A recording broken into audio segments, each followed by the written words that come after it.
Olá, seja bem-vindo de volta. Nessa edição das 11 horas, a gente atualiza os principais assuntos desta quarta-feira.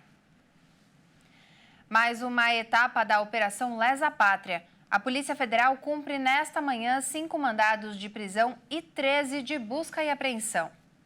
Segundo a Polícia Federal, há mandados sendo cumpridos em Cuiabá, Cárceres, Santos, São Gonçalo e em Brasília. Esta é a 19ª fase da Operação Lesa Pátria, iniciada em janeiro. A etapa atual mira tanto os participantes dos atos golpistas quanto os incentivadores dos atos criminosos de 8 de janeiro.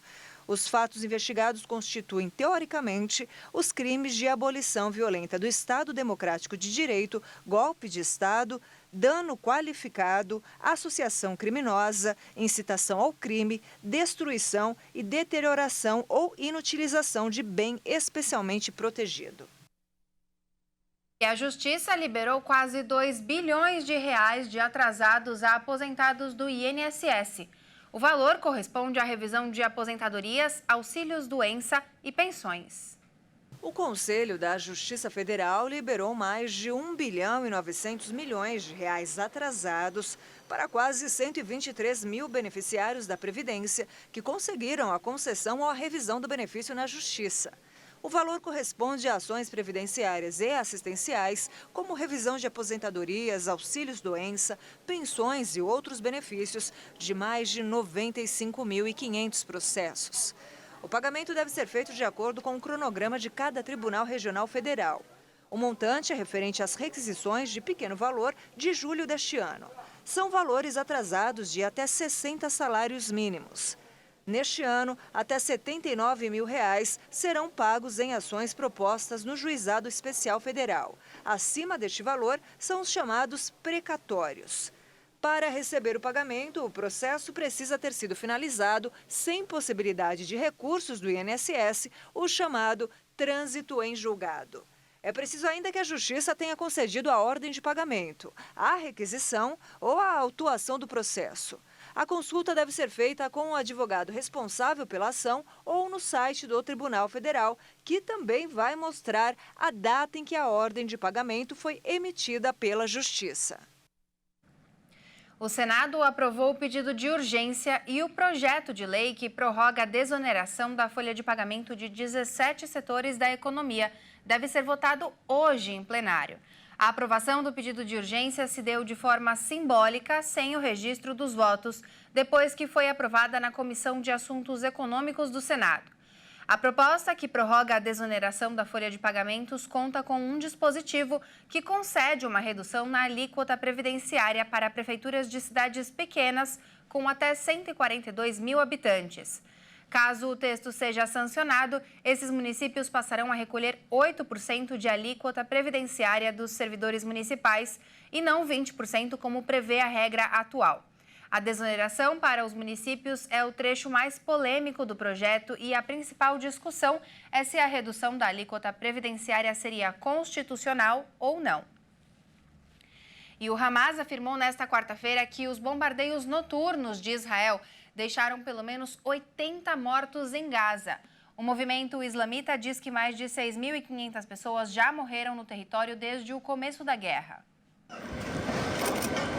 Em um comunicado, o grupo diz ainda que centenas de pessoas ficaram feridas, no que chamam de massacres cometidos pela ocupação. O exército israelense informou que efetuou bombardeios em larga escala na faixa de Gaza, com base em informações dos serviços de inteligência, e detalhou que várias infraestruturas terroristas do Hamas foram atingidas, incluindo túneis, centros de comando, depósitos de armas, rampas de lançamento de foguetes e mísseis antitanques.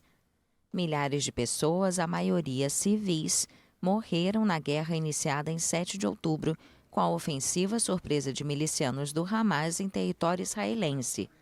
A agência palestina de notícias, Wafa, informou que 3 pessoas morreram e várias ficaram feridas em um ataque israelense perto do campo de refugiados de Jenin, na Cisjordânia. O exército de Israel informou em um comunicado que efetuava atividades antiterroristas na área, mas não relatou vítimas. Dos representantes dos Estados Unidos está paralisada desde a destituição do seu líder, Kevin McCarthy, no último dia 3 de outubro. E de lá para cá, 2 republicanos tentaram substituí-lo.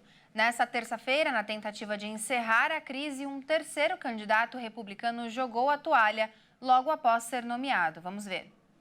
Em uma tentativa de pôr fim à crise, os republicanos, que têm maioria na Câmara, concordaram nesta terça-feira em nomear Tom Emmer, o mais moderado dos candidatos à presidência da Casa. Mas Emmer optou por renunciar após algumas horas e a crise no Congresso se agravou. Em meio à indefinição, o Congresso americano não pode debater as múltiplas crises globais e tem até 17 de novembro para chegar a um acordo sobre o orçamento se deseja evitar o fechamento parcial do governo federal, o que obrigaria centenas de milhares de trabalhadores a ficarem temporariamente em casa, sem receber salário. Sem um líder, a Câmara também não pode deliberar sobre o pedido do presidente Joe Biden de um desbloqueio de mais de 100 bilhões de dólares em fundos de emergência, principalmente para oferecer ajuda militar a Israel e à Ucrânia. Vencedora nas primárias da oposição na Venezuela, com 93% dos votos, Maria Corina Machado confirmou nesta terça-feira que pretende se candidatar contra o atual presidente Nicolás Maduro nas eleições de 2024. Mas, de acordo com os órgãos oficiais do país, ela está inabilitada de se candidatar. A liberal venezuelana Maria Corina Machado confirmou que vai se inscrever para enfrentar o presidente Nicolás Maduro nas eleições de 2024 e garantiu que vai poder participar do pleito. A dirigente de 56 anos obteve 1,5 milhão de votos nas primárias da oposição, 93% de acordo com o segundo boletim divulgado depois da apuração de 65% das atas. Nunca houve um processo na Venezuela com tanta participação cidadã como o que acabamos de viver. O que eles estão dizendo? Estão chamando 2,5 milhões de venezuelanos de trapaceiros? Vão abrir julgamentos contra 2,5 milhões de venezuelanos? Vão abrir juízos contra 2,5 milhões de venezuelanos. Machado, condenada com uma inabilitação, expirada em 2016, mas estendida em junho até 2030, afirma que a sanção é inválida. A controladoria, facultada por lei a inabilitar funcionários pela via administrativa, a vinculou a um esquema de corrupção quando era deputada. Quem levanta o termo desqualificação agora está dizendo que o que aconteceu no domingo foi inútil, que não as reconhecem. Eu digo a eles, vocês devem ouvir o povo. Eu recebi um mandato e vou cumprir o mandato dos venezuelanos. Eu recebi um mandato e eu vou cumprir o mandato dos venezuelanos. A pré-candidata da oposição promete acabar com o socialismo e adotar uma economia liberal no país. As primárias foram realizadas 5 dias depois da assinatura de um acordo em Barbados entre o governo e a oposição, que estabeleceu a realização de eleições presidenciais para o segundo semestre de 2024, com observação internacional. Essa edição fica por aqui. Muito obrigada pela sua companhia e até mais.